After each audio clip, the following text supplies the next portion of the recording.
Hi, everybody. Welcome to BRITE Connections. BRITE Connections is an interactive monthly series designed to bring together our community's youth with our community's supportive adult members.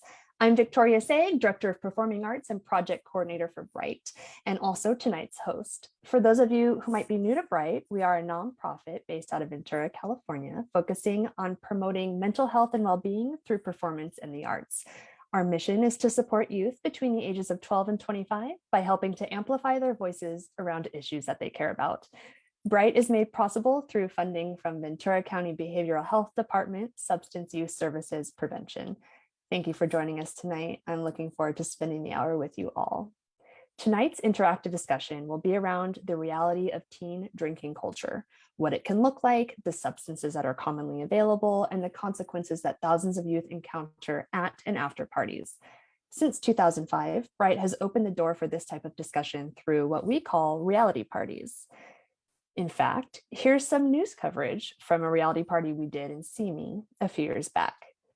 At reality parties, parents physically tour a home set up as a drinking teen party with youth actors portraying common party activities and voicing concerns expressed by local teens and young adults. After each performance or tour, BRITE facilitates community dialogue with a panel to answer questions and discuss ideas for change. So this year, we've adapted for the first time a reality party for your screen.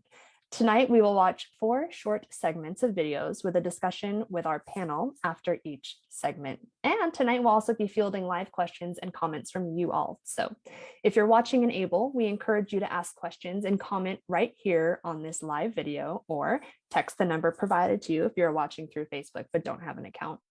As a general rule, the sooner you get those questions in, the better, but we will be fielding questions for the whole hour. Now, it's my pleasure to introduce to you the panel of experts in our community who will be participating in tonight's discussion. Evan Simmons is a licensed marriage and family therapist who has worked with children, teens, young adults, and families in Los Angeles and Ventura County for the past 10 years. He specializes in cognitive behavioral therapy and utilizes other therapeutic modalities to address various mental health concerns. Evan strives to help individuals and families create balance and wellness in their daily lives while supporting clients on an individual basis. We have Jonathan Schneriger tonight with us. Jonathan Schneriger is a deputy with the Ventura County Sheriff's Office. Deputy Schneriger has worked for the department for over 10 years and is currently assigned as one of the school resource officers in Fillmore. Officer John works under a California DOJ tobacco grant, where he focuses on bringing tobacco education and intervention to the youth in Fillmore. And last but not least, we have with us Dr. Samantha Tamburo. Dr. Samantha Tamburo is a founding partner of Engage Psychological Services. She is a licensed clinical psychologist and has been working in the Conejo Valley for 27 years.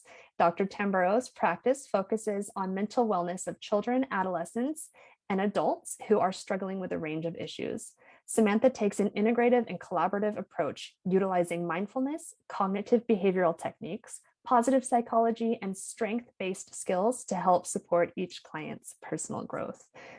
Thank you all for being here with us tonight. Oh, we're missing one. There's Officer John. Thank you all. So let's start watching, shall we? Welcome to our first virtual reality party. Our discussion will be kicked off with a short video simulating a party with underage drinking. I just want to say these videos were all shot safely under direct supervision and no real drugs or alcohol were present during the shooting.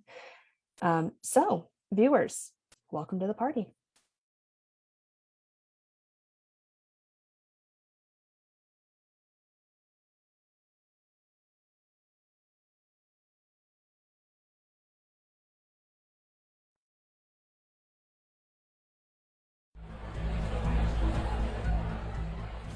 How do you guys find out about parties?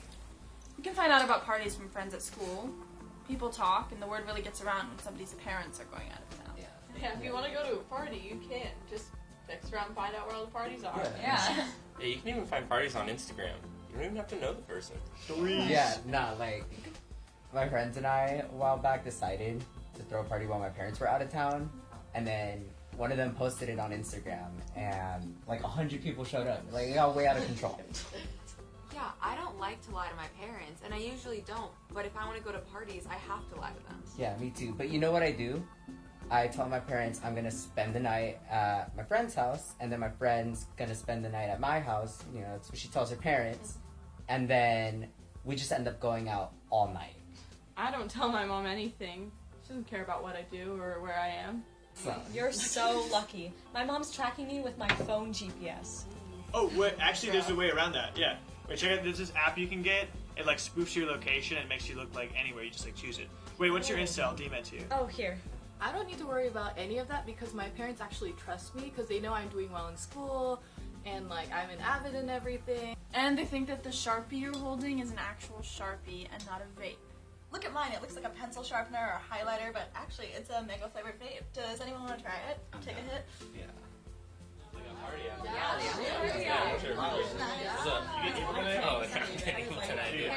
You know, we should. Oh, wait, we should actually do a beer bong. Yeah. Hey, we should do a beer bong. Yeah. Megan, you should do it. Hey, come on, babe, come on. I thought you got this. Let's go. I think you're gonna just drink it. Okay? Ready? Woo! Chug, chug, chug, chug, chug, chug, chug, chug, chug. Chug, chug, chug, chug, chug, chug, chug, chug. Alright, let's keep this simple. So I'm going to show you a card, and you have to tell me whether or not the next card is going to be higher or lower. If you get it wrong, you take a shot of vodka, and keep going until you get it right. Alright? Okay. Alright. Higher or lower?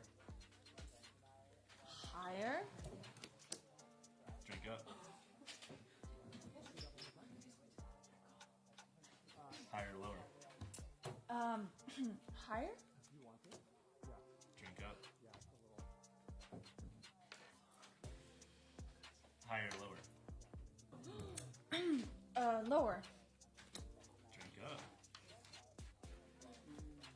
dude, 3 in a row, she's gonna feel that.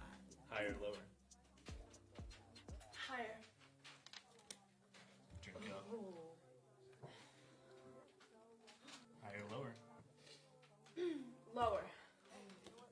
Drink up. Morgan, I don't think you should take anymore. She can handle it. But She you has always to started do it. drinking before the game started. Not Let's to go. prove anything. Hey, Leave her alone. She can do it. Hey, she agreed to play the game. She Yeah. has to do it. That's right. You Yeah. agreed to take She agreed to play. You Yep. play, yeah. Does anyone want me to finish this? Yeah, you should. Get it.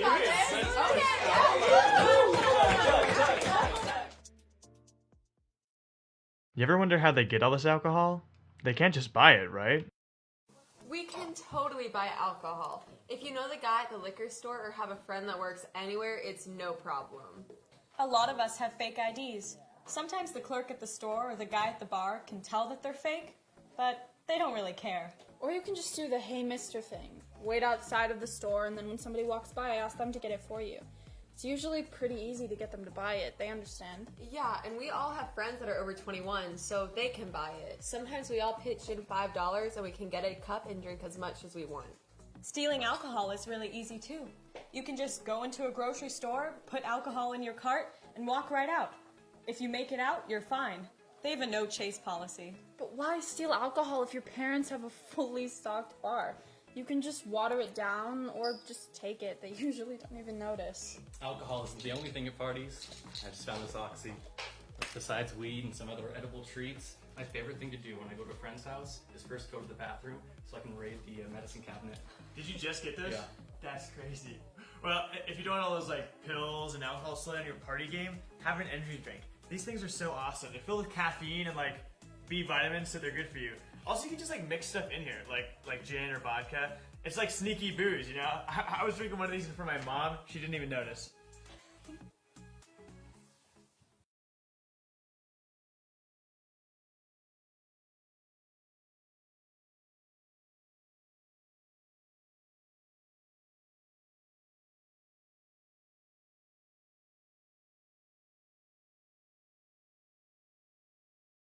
A lot to unpack there, right? Like one scene after another, but Evan, I know this is your first experience in a virtual reality party compared to the ones in person.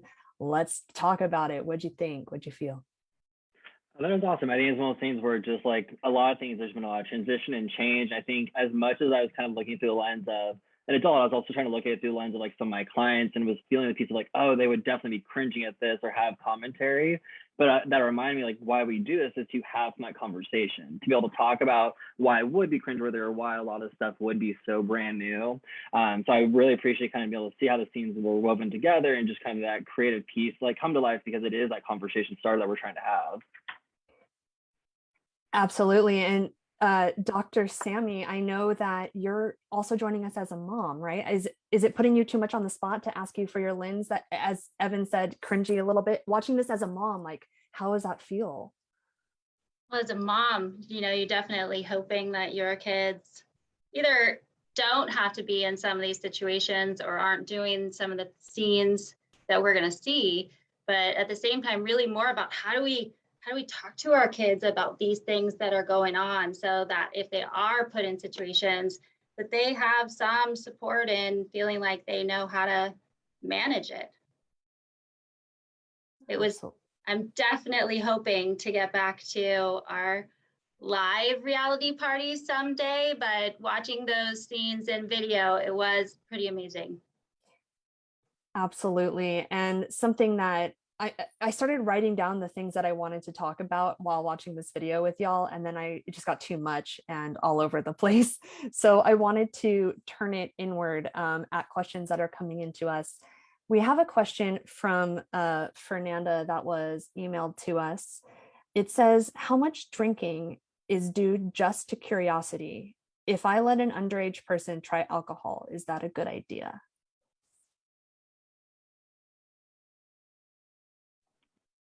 I can chime in on that one from the parent end. If we're talking about a parent, allowing their kids to drink, I get it that we all want our kids we want to get past that curiosity stage. But unfortunately, I think as a parent or trusted adult, if we okay underage drinking, what message are we really giving them? At what point in time does it turn not okay anymore for them to drink? And so really being able to, as a parent or trusted adult, kind of hold that line for them that says, like, you're not 21, we don't okay you drinking. If you have curiosity, we're happy to talk to you about it, but not help you experience it. 100% agree, and kind of picking up what Sammy said, I think we've seen such also an increase of just cannabis use. There's the same kind of familiar story there as well. There's the piece of, oh, if it's at my house, or, oh, well, I can at least monitor the dosage of these edibles. It's sending this message of, oh, yeah, this is okay. And so like we'll see in a lot of other scenes, it's how far then that developing brain takes it.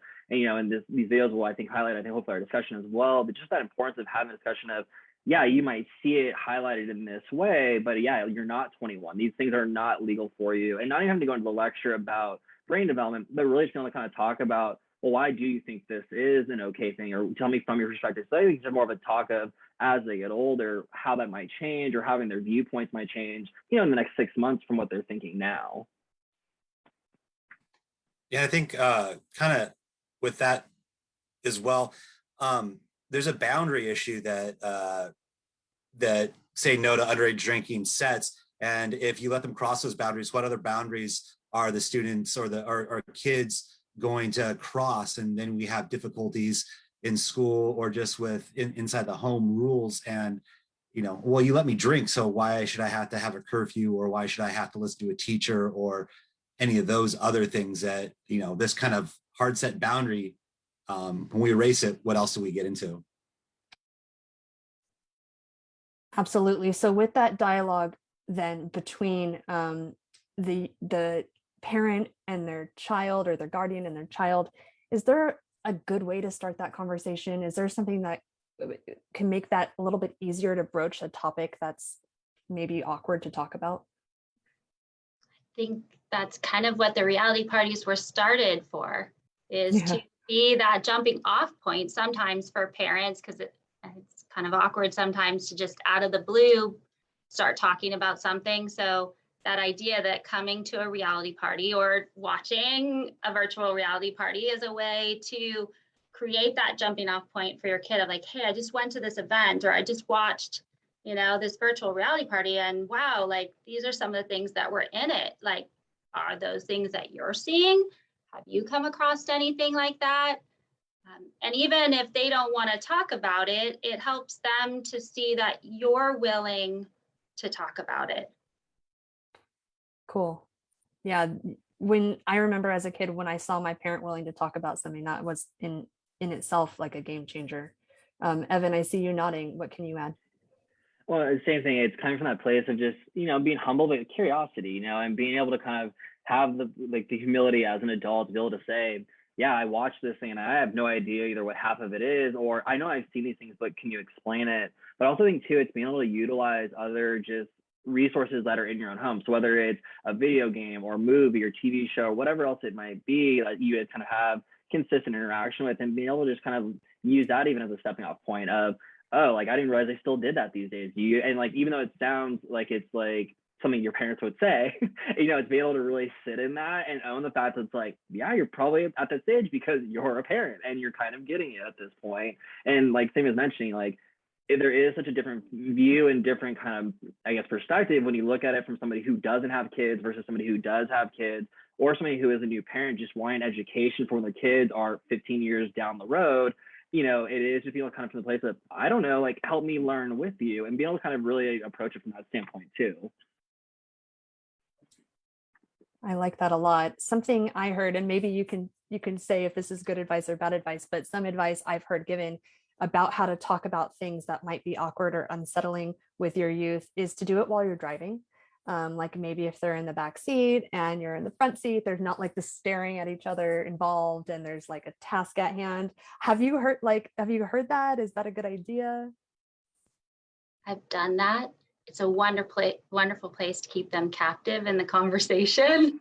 Probably not the place that my kids would suggest to ever have a difficult conversation. But yes, that idea of the not looking face to face and that side by side. So maybe, a walk, or while you're doing something else, maybe you're just kind of sitting outside, or you're watching TV and it's a commercial, or, something like that. But, there's no easy time to have these conversations. There's no completely comfortable time. Sometimes it's just throwing it out and not expecting it's going to be an hour-long, deep, in-depth talk, but maybe just a couple minutes of, hey, like, and getting a couple sentences back for them, or again, just throwing it out there so they know that they can come talk to you.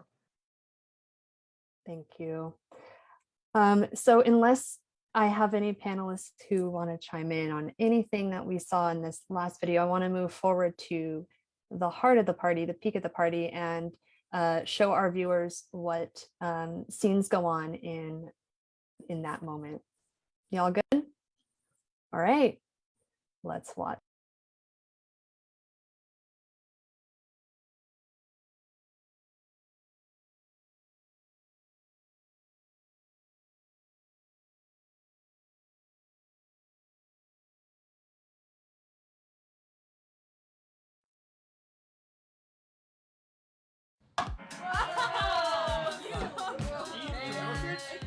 I've been doing this, and you're the worst player. Oh my God, let's do a kickstand, baby! Alright, grab me. Alright. Let's go. Let's go. Let's go.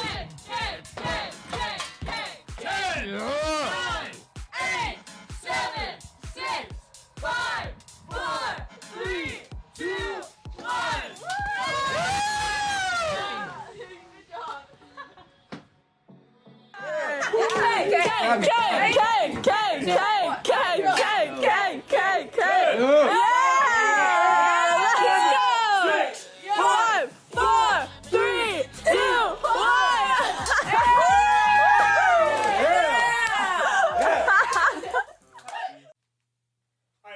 That's fine. I'm leaving, okay? You find your own ride home. Oh, nothing was was happening. Nothing was. No, I saw what was happening. Where are my keys? Reading into it. No, I'm seriously. I'm leaving. No, I'm leaving. No, I'm seriously. I'm leaving. All right? What the hell you doing? Hey, that's my girlfriend, man. You don't touch anybody like that. Screw you, man. I'm serious. I'm getting out of here. Oh my god. Hey, that's my girlfriend, man. I'm 301. You don't touch anybody like that. Seriously, dude. Oh. Okay, let's see what they got. No way, no way. Oh my gosh, this one has obviously in it. Okay, cool. And then this one has Xanax. Yeah. Bro, you can't even find this on the internet. Exactly. I can't I don't believe even they know where have they're one. getting these from. Right? Right? This is awesome. Okay, let's take these two. Yeah, let's see what we get. Yeah. Okay, yeah. I know y'all are already having fun, but Oh. we're gonna spice it up a little bit. Okay. Okay. It's my own. Who wants to take a hit with me? Yeah. Alright, yeah. Bet.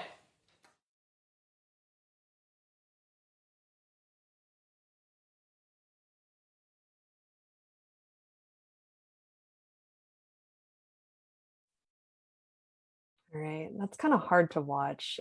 Even though we shot it and did all that stuff, every time I see it, I get sad and scared. Any gut reactions or talking points that are jumping out at you, Officer John, Dr. Sammy, or Evan?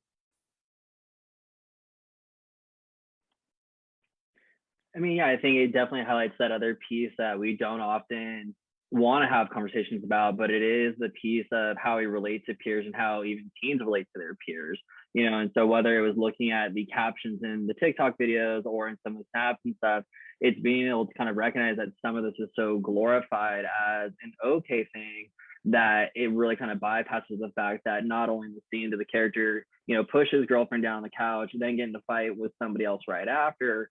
Oftentimes those are the discussions that like is like, oh, hey, that happened and nobody talks about it. But the ramifications for things like that are so big that it is really important to have a conversation with your teen, especially just about how those things could in the future affect everything, and not to add pressure, but really just to educate them of, look, you may not realize it, but if those videos were seen by people in your school district, whoever, you don't know what would happen. And being able to even say, I don't know what happened, but let's not find out because this is something that I would not want for you, and be able to again start another dialogue about just even what we just saw in some of those scenes.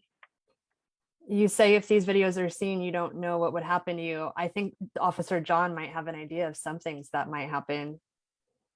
Yeah, I mean, you're the points you're bringing up. You know, when I'm watching that, I'm starting to count on my fingers how many, you know, laws are broken and potential lives are ruined just, you know, in that one scene. And when you talk about, you know, if what would happen if someone saw this online, I see these all the time. We get friends, family members, school teachers, other kids who come in and say, hey, look at this from this party last night. And when you see this, you know, one thing I tell kids is that everything you have there is evidence. It's evidence of a crime or something you did. They may not necessarily get in trouble with the school, but you have, you know, the pills, you have a fight, you have a domestic battery. So all those things, a lot of kids don't understand that. And I've had these conversations that they just don't understand that those things are illegal. Like I've had so simple conversations like, did you know it's illegal to hit somebody at school? And kids don't know that. So just having that conversation even farther out, like pushing girlfriends, taking drugs, you know, getting in fights, all that stuff just needs to get said, because that can come back. And then each violation, you know, has its own repercussions, both personally and legally. And there are things you can't do as an adult later on in life if you get these some of these charges placed against you. And if kids don't understand that, they're not thinking about that. So it's really important to have that conversation and give that education of, listen, this, you may think something's going to be small in the beginning, but when it gets to this point, especially like in this video, these are the things that can happen. Thank you. Well said. And it's so nice having you on this panel, because it's a question I'm often asked when I'm out in the classrooms in different districts. And I don't know I know it's bad, but it's nice to be able to have an insight as to how bad it can be and for how long of the time. I have a question up here from Fernanda. I don't know if that is ready to go. And if it's not, I apologize, but I'm going to ask it anyway. If we can throw it on the screen, cool. If not, cool. Fernanda wants to know, what conversations should we have with youth when feeling peer pressured, especially at a party? Interesting.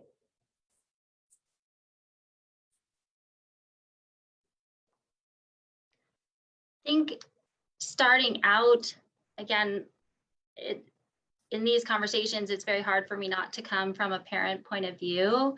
But I think as a parent, if we can start out helping our kids have ways to manage this type of peer pressure, like it's one thing, yes, we can try to isolate them from ever going to a party, but I don't know that that's the healthiest thing for our kids either. But really hopefully before being in situations like this, helping them to have outs to, this, to peer pressure, and having ways, whether it's blaming us as the parent, like my mom drug tests me, or are you kidding? My mom will kill me. She waits up for me and makes me, will smell my breath, or like, so ways that we can be outs, or learning to like say, oh, hold on a second, I'll be right back. If someone's wanting them and they don't to do something and they don't feel like they can say the word no. So being able to help give them excuses or ways out until they feel strong enough to be able to say, no, I'm not really into that. That's not what I like to do. We hope that our kids are at that point, but sometimes they're not there yet. And so how can we help support them until they do get to that place without feeling like it has to be like an all or nothing situation? Definitely. I think, and then adding to that as well, and this goes back to, I think, a theme we'll discuss as these videos show it, but these are all ever changing and consistent conversations that you keep having over time that evolve, and you really are kind of catering to your individual child. I think in listening kind of Sammy speaking, even thinking about just in general from the videos, there's amazing individuals out there that are even able to learned to kind of teach in a better way, consent to those who are in elementary school and kindergarten, and start that message. And I know immediately when I say consent, most people think of like sexual consent, but no, it's even just personal body space. It's consent in every aspect of the word. And it's being able to have the age appropriate developmental kind of conversations. And it's also okay to know as an adult not to know when those conversations should happen. I think there's so many shoulds that we place on parents, educators, you name it. But again, like, we're all human and things are ever changing, which is awesome. But it's also then having to learn new language of how to word things with individuals. It's learning yourself of what are your own boundaries that you had to learn to respect, that you're trying to pass on to your child, or maybe ones that you didn't recognize that you like get walked all over, and you want to make sure your child isn't, subject to that. So it's like Sammy's saying, it's ever evolving and having conversations that really are like catered to your kid, and not looking at it as, oh, there's this cookie cutter book or structure of how it should be done, but rather it is messy, it is uncomfortable, and it's just continuing to have it despite all that. Well said. I constantly remember why y'all are the panel of experts. Thank you. We have a question here from Riley. And Riley says, social media postings seem common, like the TikTok in the video. What can happen if things like that are posted? I know Officer John expressed a little bit about the evidence portion of it. Did you have more to add to that, Officer John? Yeah. I mean, there's the evidence portion of it. There's also things, I never had to deal with them in my childhood because, this Instagram, even Facebook, or online videos didn't exist when I was a kid. But these things stick with you. These things that go online are eternal, and almost anybody can find them. So if you put aside the law enforcement aspect of it and, evidence of a crime, I try to let my kids know that the students that I work with, and pretty much anybody that'll listen, that so anybody can look at this. So when you're trying to apply for a scholarship, it's not uncommon for someone to just do a quick Facebook check and see what kind of stuff you're posting on Facebook or Instagram. When you're applying for a job, same thing. If you want to get into something like law enforcement, they ask us to give them all of our information from all of our social media accounts so they can go through and dig through it and see what's going on. So it might have been cool when I was 20 to have to host this drinking party where I had a local high school team come over, but at 22, when I'm applying for a job, it might not be cool that I have those videos posted with my name attached saying, hey, this guy might not be a good guy. So that's the non-law enforcement side of it, that these things can still hit you even if there's not any legality attached to it. Absolutely. Well said. I want to go into another question from Sydney, and I think that this is a really important question. We might pull you right on back, Officer John. Sydney wants to know, how can I protect my prescriptions? How can I properly dispose of old narcotics so they don't fall into the wrong hands? Well, there's kind of a lot that goes with that. A lot of people that I deal with don't, and not in a bad way, just that I get this question a lot, that have pills. They don't think of them in the same way that they would think of alcohol or firearms or anything else that they wouldn't want their kids to have access to. But if you would put a lock on your liquor cabinet or put a lock on a gun, why would you, or just a lock on your room, why would you not put a lock on something like your medication? One of the largest one of the things we see a lot is as kids with the parents' Xanax, because parents get it and they don't think about it. So to answer the first part of the question is lock it up when you have it. Another part of that to try to continue in a logical manner is once it expires, once you're no longer needing it for whatever you're taking it for, dispose of it. A lot of times if you talk to a family member on an overdose or something like that, they're talking about, well, I've had these pills in my cabinet for a year, 2 years, and someone's getting into it. So once you're no longer using it, and once it's expired, dispose of it, which kind of goes to the third part of the question, which is how do I dispose of it? Well, fortunately, every police station has a method for you to dispose of pill medication. You just bring it to the police station and we'll dispose of it for you. We have locked cabinets. We have, I think it's the DEA hosts every month. We bring all of the pills that we collect to them, and it's you just drop it off. The other thing is that hospitals have turn-ins as well. They more specifically deal with hypodermic needles and liquid medications, but there are methods, and if you don't know which one it is, just ask. Where most police stations are open normal business hours every day of the week, and you can just drop by, and it's that easy. Just hey, I have this, and I've had it, a box full of prescription medications. I've got this box. What do I do with it? I'm like, well, you just leave it with me and we'll take care of it. And that's how easy it is to get rid of it. So lock it up, get rid of it when when it's expired or no longer using it, and take it to a police station or hospital if you have something that the police station can't take. That was a very educational answer. Thank you. I think that's important for all of us to hear, even if we've already heard it, which I have not heard that all. So thank you. And at this point, I want to go into the next section of our reality party videos. And this video is sort of hard to watch. This is like some of the consequences of partying with substances as a teen. Mitch, can we please go into this video?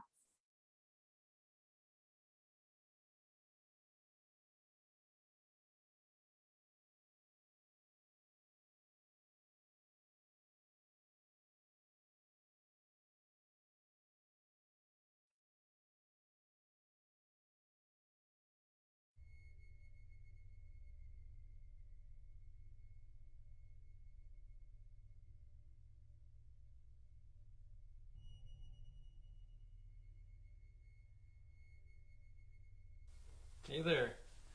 You look sad. What's wrong? Oh, my friend was supposed to give me a ride home, but she's passed out. That doesn't look like a very good friend to me. I'm Matt. I'm Skylar. You know what? I have some friends that would really like to meet you. Oh, no, I'm fine. I really just want to get out of here. Well, I've got a car. I don't mind giving you a ride, and I'm getting out of here too. So what college do you go to? Oh, I'm in high school. Good.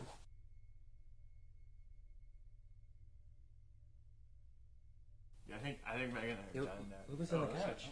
Oh wait, that's like she took some of that stuff from Matt before. What were they? Like those pills. Like she took the pills from Matt. What were they? I don't know, like Oxy something. Got it from the medicine Oh, cabinet. I'll be out all night. Oh yeah. Dude, you should take her to bed. Like, Yeah. Just to be nice. Yeah, I think so. Yeah. You think so? Yeah, we should. Yeah, let's like take her to bed. Just be nice. Just be nice. Yeah. Hey, buddy. You're going to bed, okay?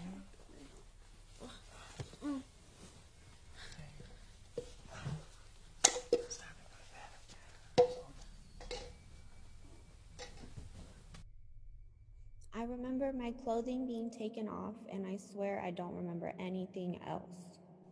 At a big party, or when you're taking Xanax, it's so easy to just black out. I don't remember. I said no.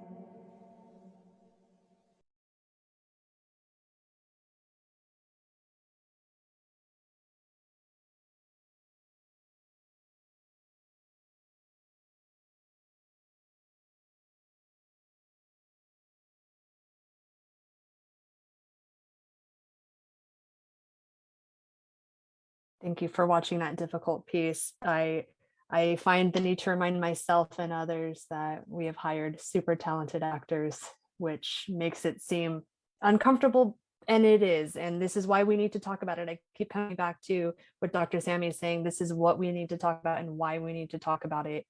I don't know 100% where to go from here. So is something jumping out after seeing this video, Evan, that you would like to highlight? I mean, I think it's that culmination of everything we've been talking about, of why a lot of these conversations are so important to have with our youth and even young adults as well, our college age students, then, individuals. There's so much kind of growth in those years from, 10, 11 through 25, 26. And I feel like there's so much of assumptions that because of the internet and technology that all these things are just known, but having those tough conversations is so important, and it's like I get goosebumps when I watch that video or see the scene and personally watch it, because just thinking of all the young people that I knew either personally or professionally and thinking about some of their stories and some of the things that they've experienced, it gives me goosebumps, because it's that reality of like, you should have never been in, like, that should not have happened to you. Like, and it does bring up so many emotions, and it's a piece of, you want to blame, you want to place anger, and you want to, let everything come to the surface and boil out. But it's that time of which, of recognizing those feelings, that this is when we should have the conversations, when we feel those emotions rise in ourselves, when we kind of get to a place of wanting to ourselves understand. It's, imagine them from our youth, like they're trying to figure out all this as well. And even though they might see things in TV, on movies, whatever have you, and see that version of a lot of these scenes, it is really important for them to get some more of that reality from you as a caretaker, parent, whoever. That really kind of makes it, one, destigmatize where you can talk about these things, but also be able to have the real raw nitty gritty of, yeah, like these things do happen. Even when I was growing up, this was the version of this kind of happening. And even though you might think this isn't serious, it really is. A lot of lives changed in that scene, even though we never saw the outcomes of those scenes. Just from that dialogue, you can see and feel how many lives are about to be affected.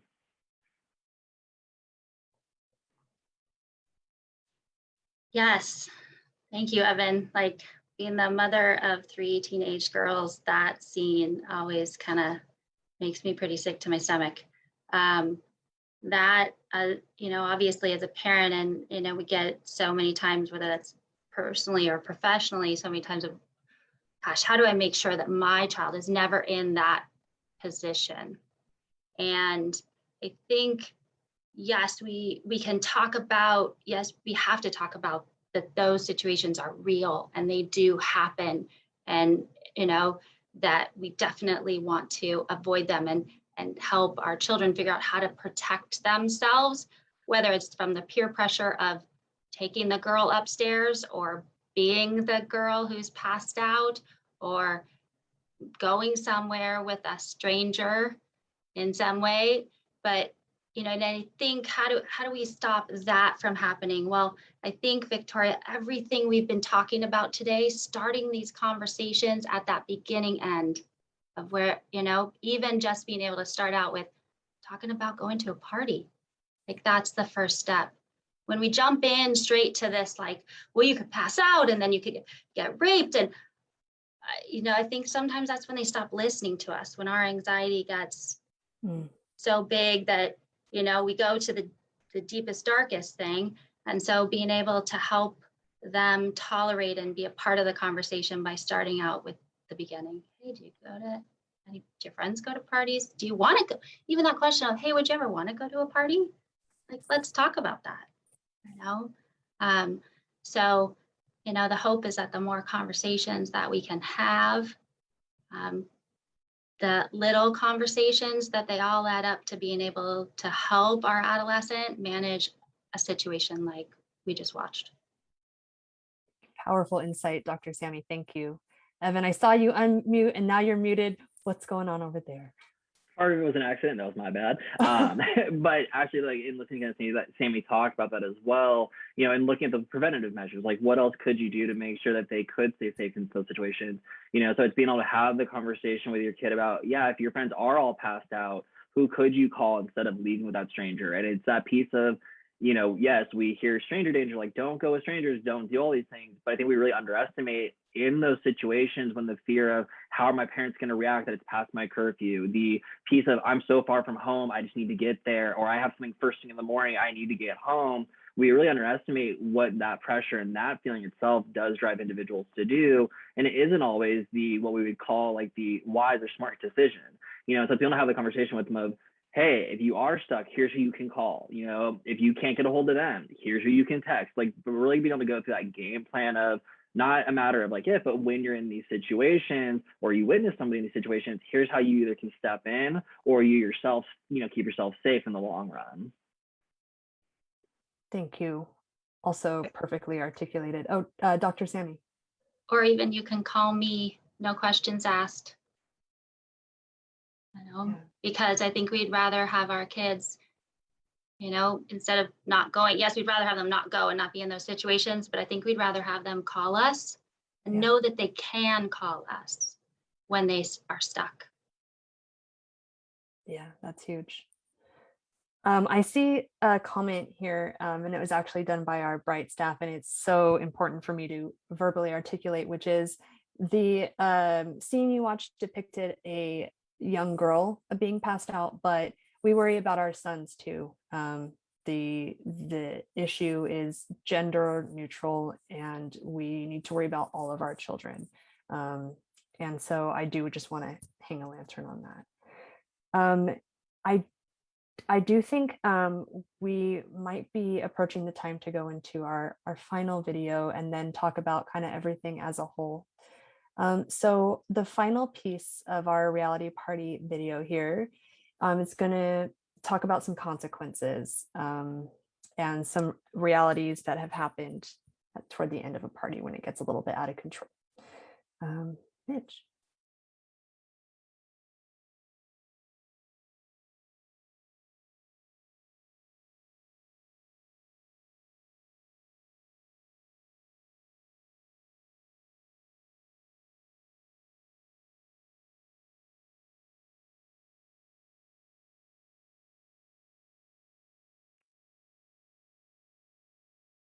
What's going on here? There's a person throwing up in your front yard. All right, first of all, it's not my front yard, I'm house sitting. And second of all, it's fine, it's my cousin. You've got underage people drinking alcohol at this party, kids. They're gonna drink anyway, and I have their keys, and it's fine, it's safe. Woman, are you out of your mind? It's illegal to have people under the age of 21 drinking alcohol. What's gonna happen to me? You're gonna get fined. It's a misdemeanor. A fine? All right, whatever. How much? I'll pay. At least $1,000, minimum. All right, you win. I'll go down.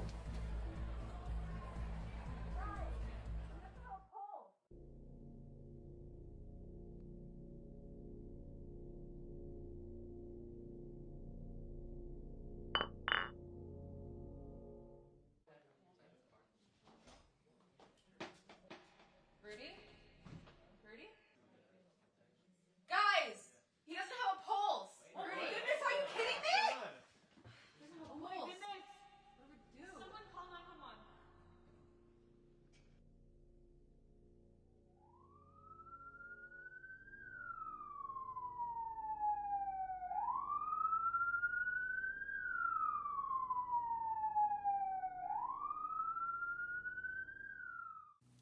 Stop. Stop accepting underage drinking as a rite of passage. Stop providing alcohol to youth, knowingly or ignorantly. Stop hosting teen drinking parties or allowing them to happen while you're away. Stop allowing other adults to host teen drinking parties. Parents, set clear expectations and check up on your teens. Get to know other parents and check in with them about what your teens are doing. We want to change this dangerous youth culture, but we need your help. We need you to help change the perceptions, behaviors, and attitudes of adults. We need your help to make it stop. Make it stop. Make it stop. Make it stop. Make it stop. Make it stop. Make it stop. Make it stop. Make it stop. Make it stop.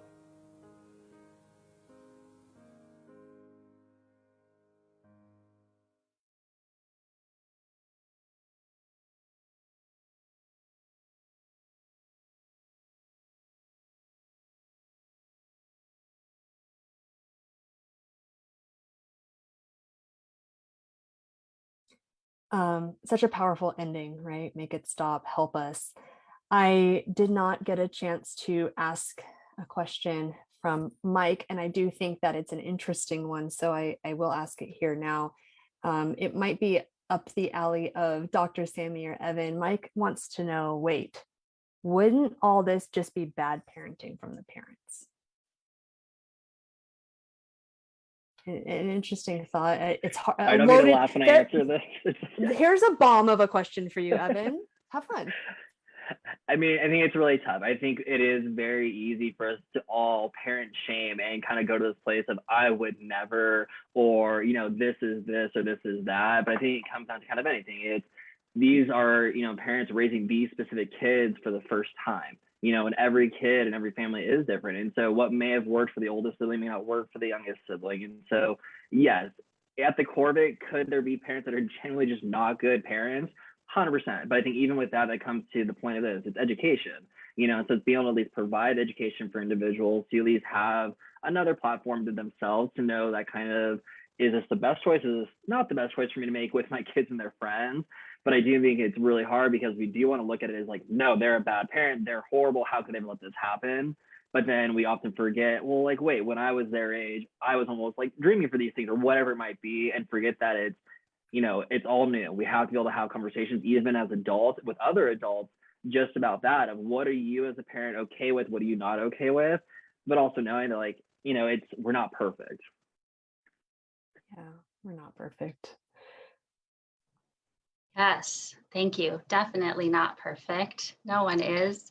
But I think that idea of, yeah, it's probably not the best way to parent. And I like, Evan, that you said, you're right, you need to parent differently for every child, right?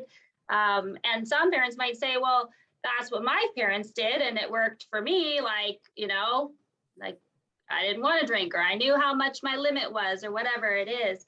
But I think just that idea of saying it's bad parenting, unfortunately, just really shuts down conversation, right? As soon as we kind of label that or shame in that way, it shuts down all conversation of like, well, why would you do it that way? And what are other ways to do it?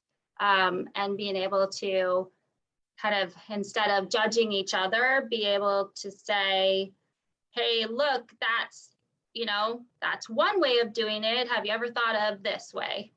To be able to, keep people looking at different ways, different opportunities to help support their kids. Because even as we saw in the video, the confrontation between the host mom and the neighbor mom, coming over, I think even that is a perfect example of people communicating, how they feel about situations, but it really being one extreme or another. And so it's finding that way to kind of have the conversations with other adults as well, and really just be able to kind of destigmatize a lot of this. Absolutely. And you bring up that conversation with the neighbor and the person in front of the house, which was me. I want to ask, and maybe Officer John would be the right person to ask. I have only recently heard of the term social host ordinance. What is that?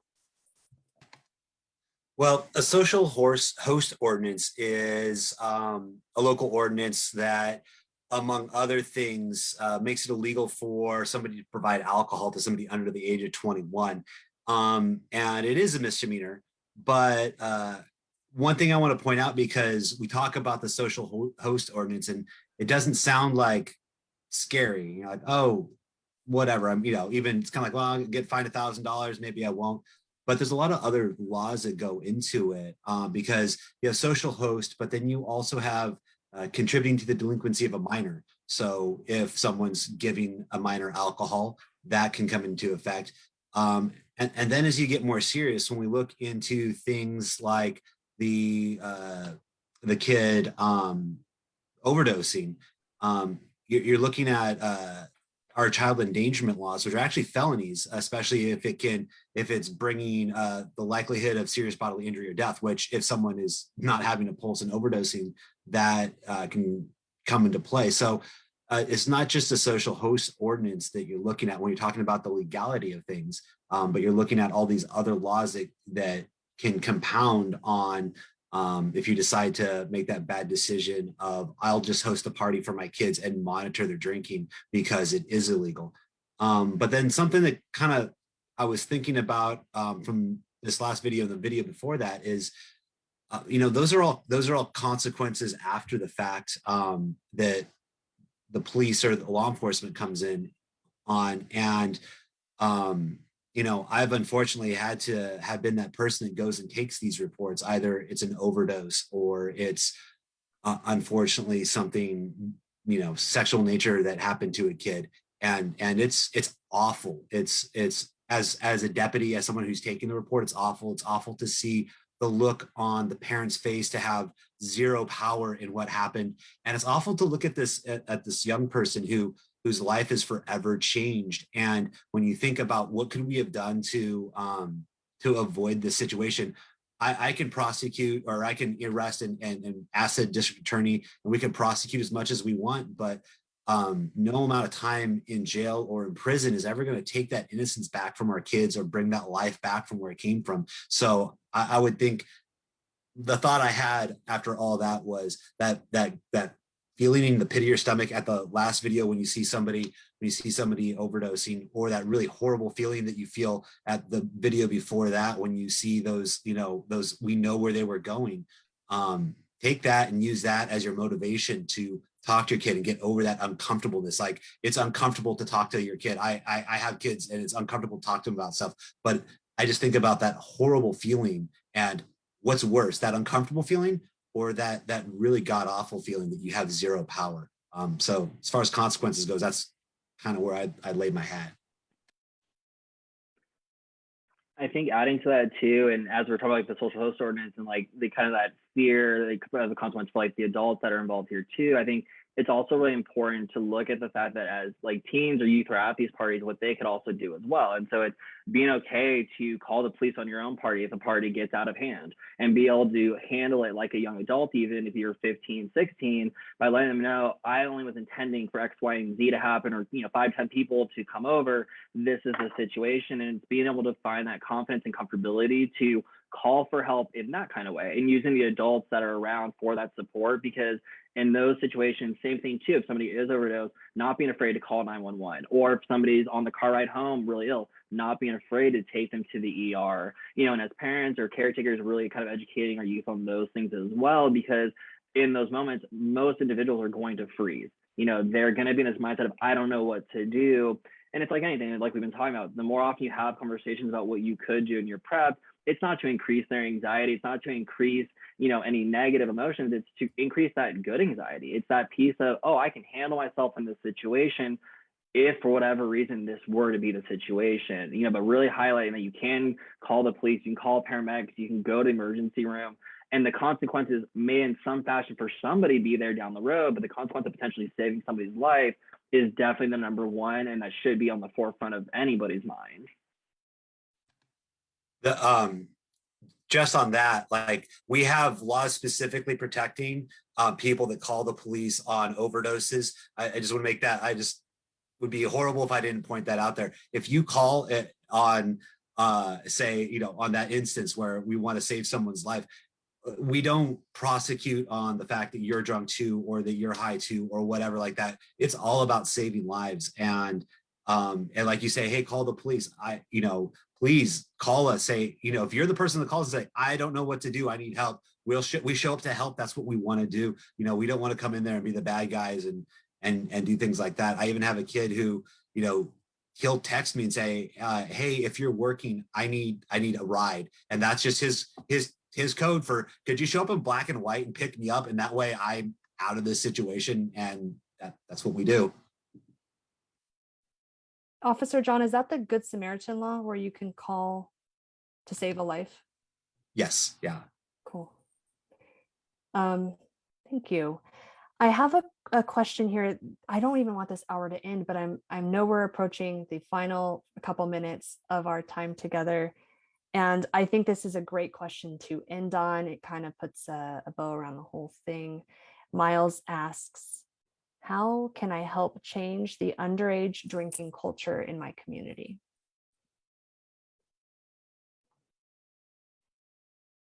Well, for Miles, if he's a teenager, I would say be willing to kind of talk about how uncomfortable the teenage drinking situation is, or actually, you don't even have to do that.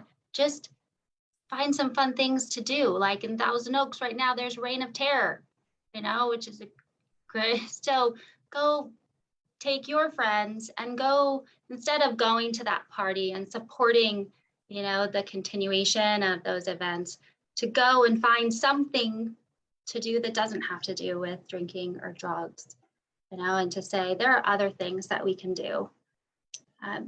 You don't have to say like, I'm against drinking and nobody else should drink or use drugs, but you can find fun things to do with your friends and start that process. And as a parent, it's to be able to talk to our kids and also not be that cool parent who hosts the parties.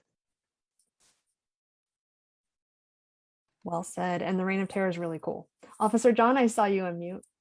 Yeah, I was, just to kind of go along with that. I've always found, especially because I'm part of our Explore program, and I've been in some way or another for the past 20 years working in youth organizations or with youth organizations and just teaching leadership, and how powerful it can be for you to be that kid that instead of like being meek about it, be proud about it. And when someone says, hey, you want to go drink, you're like, no, that's just dumb, and that kind of power is infectious. And when people look up to you, see that, and they're like, yeah, I see, I don't want to drink either, but I feel nervous, but that guy looks cool saying it, so now I'm going to say it. And so now we all kind of go along with that growing, where that it's just not cool to do it because it's just not. I love that you said that. We have a peer-to-peer peer pressure conversation that we go into classrooms and start. And the saying no to peer pressure, we use Rosa Parks' example of how empowering it is to say no and stand your ground. So I love that you said that, Officer John. Thank you. So we talked a little bit about how young people can help change the culture. How can adult allies help change the culture? I know Sammy said don't have these parties at your house. I think kind of jumping around, it's having those conversations with other parents, other adults, just in your own personal life.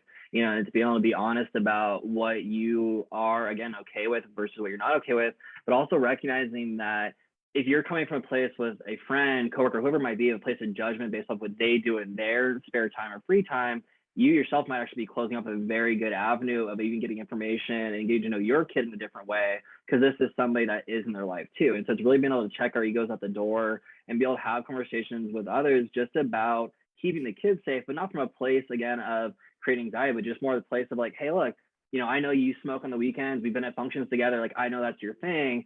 I just hope like when my kid's over, that's not being done in front of them, and being able to have some conversations like that. Or, hey, that party got a little bit crazy last weekend. The kids were present. It made me a little uncomfortable that you were doing X, Y, and Z. I know I wasn't the best place.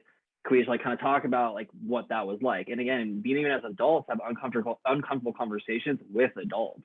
We talked about how talking to the youth might be very difficult, but I can't tell you how many adult conversations that I've been a part of where it's just more of like, oh, can we talk about anything else but this? And it's being able to recognize that in ourselves of, it's tough, and that's okay. And like we've been saying already, like we're not perfect, and so it's okay to acknowledge that and work on our own growth as we're helping our kids grow as well. I couldn't say it better, which is why I invited you here. Thank you. And just like that, I looked up, it's 8 on the nose. This is the fastest hour of my day. I'd like to say thank you to all of our panelists, our experts, our adult allies, our cheerleaders for good in the community around us. Thank you for being here with us tonight. And we'll put some resources on the screen after our beautiful faces vanish. And we'll see you again next month for a different BRITE Connections. Thank you very much for joining us, Officer John, Evan, and Dr. Sammy.